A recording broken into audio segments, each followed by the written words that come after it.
अध्याय 2। मेरे प्रिय अर्जुन, मैं आपको भगवद गीता अध्याय 2 के ज्ञान पर प्रकाश डालूंगा, जिसे सांख्य योग या ज्ञान योग के रूप में भी जाना जाता है। जब हम कुरुक्षेत्र के युद्ध के मैदान में खड़े थे, तो आप संदेह और भ्रम से भर गए थे। आपने मुझे स्वयं की प्रकृति, दुनिया और अंतिम वास्तविकता की व्याख्या करने के लिए कहा। मुझे हमारी बातचीत याद आएगी। अर्जुन, तुम उनके लिए शोक कर रहे हो जो दुहक के योग्य नहीं है, और फिर भी आप बुद्धिमान हैं। बुद्धिमान न तो जीवित और न ही मृतकों के लिए शोक करते हैं। 2.11 जैसे आत्मा बचपन, युवावस्था और वृद्धावस्था प्राप्त करती है, वैसे ही वह दूसरे शरीर को प्राप्त करती है। बुद्धिमान लोग इससे भ्रमित नहीं होते। 2.13 इंद्रियां वास्तव में दुनिया और व्यक्ति के बीच संपर्क का कारण है। दुनिया की वस्तुओं को इंद्रियों के माध्यम से माना जाता है, जैसे हवा और आग के बीच संपर्क गर्मी पैदा करता है। 2.14 हे भरत के वंशज, जब भी अव्यक्त प्रकट होता है, वह पृथ्वी, जल, अग्नि, वायु और अंतरिक्ष आदि तत्वों का रूप धारण कर लेता है। 2.28 सन्निहित प्राणी अपने वास्तविक स्वरूप से अनभिज्ञ है।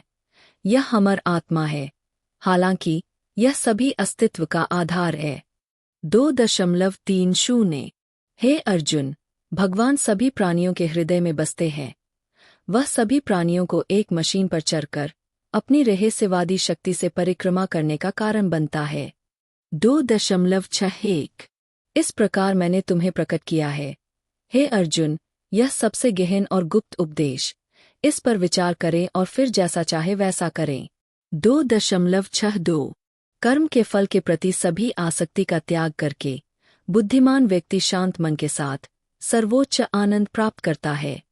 2.64 जब किसी का मन इच्छा की सभी वस्तुओं से अनासक्त हो जाता है, तो यह शांत हो जाता है, जैसे हवा रहित जगह में दीपक।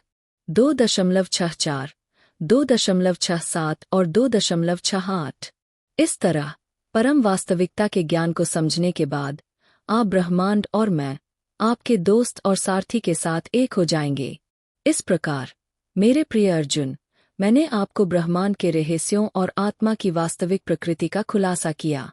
मैंने समझाया कि बुद्धिमान व्यक्ति जो परम वास्तविकता को जानता है, जो आत्म और गैरस के बीच के अंतर को समझता है, वह सर्वोच्च आनंद प्राप्त करेगा और ब्रह्मांड के साथ एकाकार हो जाएगा।